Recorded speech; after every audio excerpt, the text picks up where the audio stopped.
Mesdames et messieurs, bonjour.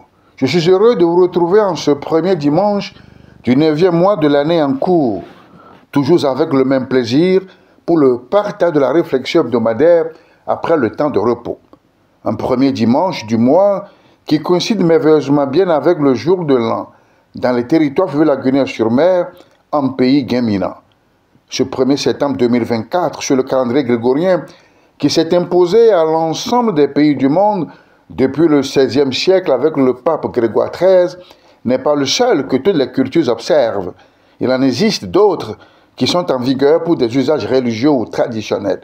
Nos aïeux aussi, bien avant l'introduction de ce calendrier conventionnel, savaient déjà compter les jours, dater les événements en les inscrivant dans la marche du temps. On voit clairement par là qu'il existait déjà une technique de calcul du temps, avec les apparitions de la lune et en pays guéminant, l'année compte 13 mois, ou plus précisément 13 lunes. Les cérémonies rituelles de fin de début d'année respectent un calendrier scrupuleux qui fut bien élaboré par les ancêtres et transmis de génération en génération avec la prise de la pierre sacrée qui annonce le présage du nouvel an après consultation des dieux protecteurs de la cité.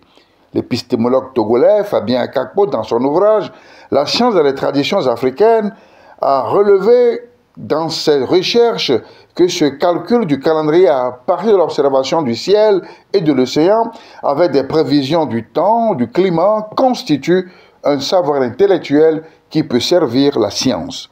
D'ailleurs, ces rituels ne sont pas de simples réjouissances festives populaires de quelques jours seulement, comme on le croit, mais ils s'étendent sur une plus ou moins longue période de 6 mois environ et représentent l'âme de tout un peuple profondément croyant et attaché aux valeurs religieuses des ancêtres. C'est à tort que l'on tente de voir dans ces pratiques culturelles et cultuelles des manières du diable.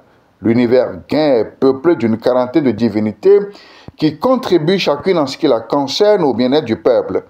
Le phénomène de la religiosité étant inhérent à la nature humaine, l'homme gain n'a pas attendu la révélation avant de croire à l'existence d'un démiurge, créateur et animateur du monde, le Mahou, l'insurpassable, l'indépassable, qui agit à travers les divinités qui régennent la vie des hommes dans cet espace cosmopolite.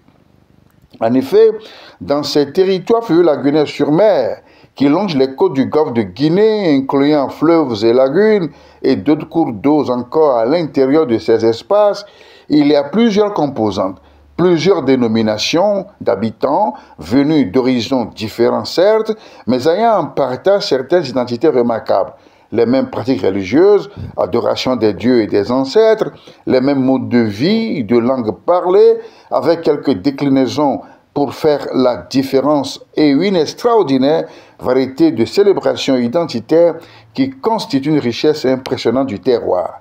Et si on ajoute à tout cela les liens sacrés de parenté, des alliances et de mariage, on comprend que ces peuples ne peuvent que s'unir dans un lien fort de cohésion sociale pour construire et réaliser de grands progrès. S'il est vrai que les hommes ne tirent pas leçon de l'histoire, il est aussi vrai que la vérité historique fait mal et ne construit pas. Et alors, il faut cesser de réveiller les vieux démons de l'histoire tumultueuse des peuples et penser à relever les grands défis et enjeux des temps actuels et servir de référence aux générations présentes et futures. Il faut aller au-delà des vœux que l'on formule en cette période de Nouvel An pour penser l'avenir dans l'unité de tous les fils du terroir. Nos chefferies traditionnelles, en qualité de garants des valeurs ancestrales, doivent s'unir pour servir d'exemple aux prêtres Hounon et aux dignitaires de notre religion dans un langage de vérité. On doit pouvoir faire le procès des vieilles inimitiés de l'histoire, datant de plusieurs siècles, pour avancer résolument vers la conscience de nos sociétés. On ne s'amuse pas avec le sacré, on ne foule pas aux pieds l'âme de tout un peuple, on ne transgresse pas les valeurs ancestrales sur l'autel de l'égoïsme, de la cupidité, on risque d'attirer la colère des ancêtres et de Dame Nature.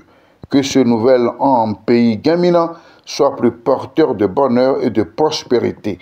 Par anticipation, en attendant dès mardi, la danse rituelle d'Aïla, je vous dis Noula, Noula, Noula. Bon dimanche et bonne fin d'année, bon début d'année.